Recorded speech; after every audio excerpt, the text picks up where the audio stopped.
اور ہمارے ساتھ موجود ہیں طاہر نوید صاحب جو وکیل ہیں رمشا کیس کے۔ طاہر نوید صاحب آپ پر آؤں گی کیونکہ یہ جو نئی پیش رفت سامنے آئی ہے اس سے کیا کیس بدلتا ہے، کیا رمشا کے فیور میں جاتا ہے، آپ کیا سمجھتے ہیں کچھ بہتری آئے گی؟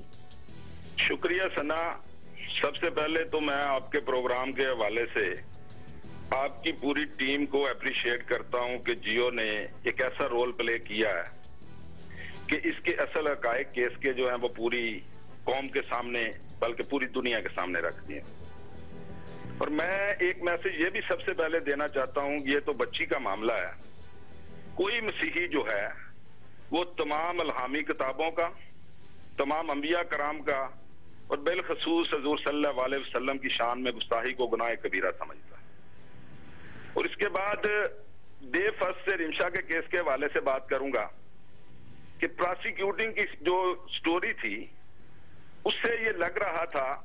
کہ ایک آدمی باہر بیٹھ کے دیکھتا ہے کہ ایک بچی کا وہ شاپر جو ہے پکڑ کے جا رہی ہے، اس کے پاس کون سا الادین کا چراغ ہے یا کون سی اس کے پاس اینک ہے کہ اس میں سے وہ اوراق دیکھ لیے۔ اس کے بعد جو موجودہ سچویشن سامنے آئی ہے، یہ صورتحال سامنے آئی ہے، اس کے بعد آپ اندازہ لگا سکتے ہیں کہ جس طرح ہم نے پہلے دن سے کہا تھا کہ یہ ایک پری پلانڈ سٹوری ہے۔ اور حامد میر صاحب کے کیپیٹل ٹاک میں جو گفتگو جدون نے فرمائی تھی اور وہاں پہ اور اس کو جب ان چیزوں کو ملا کے دیکھا جائے تو یہ بات صاف ظاہر ہو جاتی ہے کہ اس معصوم بچی کو جو ہے صرف ٹارگٹ کیا گیا ہے، اسے وہ بہانہ بنا کے اصل مقاصد جو بہائنڈ دی سین تھے جو اب سامنے آ رہے ہیں انہیں حاصل کرنے کے لیے کیا گیا سب کچھ۔ اصل مقاصد آپ کی نظر میں کیا تھے؟ میں وہ واضح کر چکے ہیں کہ انہیں ڈسٹربنس تھی، مجھے دکھ ہوا جب میں نے اس دن بھی ان کی بات سنی۔ ہم تمام لوگ پاکستانی ہیں، یہ ملک تمام پاکستانیوں کا ہے، اور قائد اعظم نے جو بانی پاکستان ہے جنہوں نے اپنی پہلی سپیچ میں یہ بات ڈلیور کر دی تھی، وہ 11 اگست کو جو انہوں نے کی جو پولیسی ساز تقریر تھی کہ پاکستان میں تمام لوگ بلا تفریق رنگ اور نسل برابر کے شہری ہوں گے، اور انہوں نے یہ بھی واضح کیا تھا کہ آپ لوگ آزاد ہیں کہ آپ مساجد میں جائیں، آپ اپنی مندروں میں جائیں، آپ اپنی عبادت گاہوں میں جائیں۔ اور میں سمجھتا ہوں کہ ہم تمام پاکستانی ہیں، ہمیں ایک دوسرے کا مذہب کا احترام بھی ہے، ایک دوسرے کے جذبات کا بھی احترام بھی ہے، لیکن یہ صرف ایک چھوٹا سا طبقہ جو سارے ملک کے امن کو تباہ کرنا چاہتا ہے، جو پاکستان کا فیس پوری دنیا میں وہ بدنام کر کے رکھ دیا ان لوگوں نے، اور یہ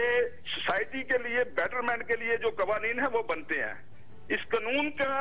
ہر بندے کو احترام ہے اور ہم قانون کا احترام کرتے ہیں، لیکن جہاں پہ ہمارے کنسرن ہے وہ صرف اسی پہ ہے کہ آج رمشا کی وجہ سے وہاں سے 450 لوگ جو ہیں وہ بے گھر ہوئے ہیں۔ ایک واقعہ سو کال کوڑیا میں ہوتا ہے، اس سے 25 کلومیٹر دور گوجرا کی ایک آبادی کو جلا دیا جاتا ہے، 9 لوگوں کو زندہ جلا دیا جاتا ہے، ہمارے سامنے شانتی نگر کا واقعہ ہے۔ اور اس طرح سے اگر میں سمجھتا ہوں کہ اگر تمام کیسوں کی جو تفتیش ہے وہ صحیح رخ پہ کی جاتی، اور جس طرح آج علماء کرام ساتھ کھڑے ہیں، ساری سوسائٹی کا ہر باشعور شہری جو سمجھتا ہے کہ یہ لوگ جو ہے اسلام کو پوری دنیا میں بدنام کر رہے ہیں، ان لوگوں کا اصل چہرہ جو ہے وہ سامنے ضرور آتا اگر ان کے تو کیسوں کی بھی صحیح جو خطوط میں تفتیش ہوتی ہے۔ ٹھیک ہے، حافظ طاہر اشرفی صاحب، ٹھیک ہے، میں آپ پر آؤں گی۔ طاہر نوید صاحب مجھے یہ بتائیے گا کہ 165 FIR کی گئیں ان لوگوں کے خلاف جنہوں نے توڑ پھوڑ کی رمشا کے کیس کے حوالے سے، لیکن ان 165 لوگوں میں یہ امام مسجد موجود نہیں تھے جو کہ یہ مان بھی چکے تھے کہ وہ اس طرح کی باتیں کرتے ہیں کہ یہ چھوڑ جاؤ اور یہاں سے چلے جاؤ، اور ایک ہیٹ سپیچ جو وہاں سے ہوتی تھی۔ ان کے خلاف FIR درج کرنا مناسب نہیں سمجھا گیا؟ کوئی پریشر ہوتا ہے نہیں کی جاتی؟ کیا وجہ تھی؟ میں سمجھتا ہوں کہ آپ شروع دن سے یہ دیکھیں کہ یہ جو FIR رمشا پہ درج ہوئی وہ بھی موب کے پریشر سے ہوئی، اور اس میں یہ کہیں بھی یہ نہیں دیکھا گیا۔ اس سے میں یہاں پہ یہ بھی ایک بات بتانا چاہتا ہوں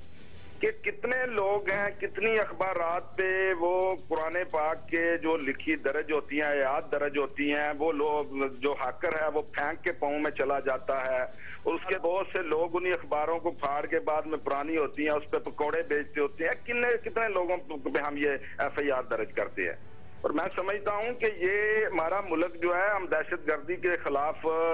گورنمنٹ ہماری پاک فوج جو ہے وہ لڑائی لڑتی ہے، لیکن انتہا پسندی کے خلاف کوئی ادارہ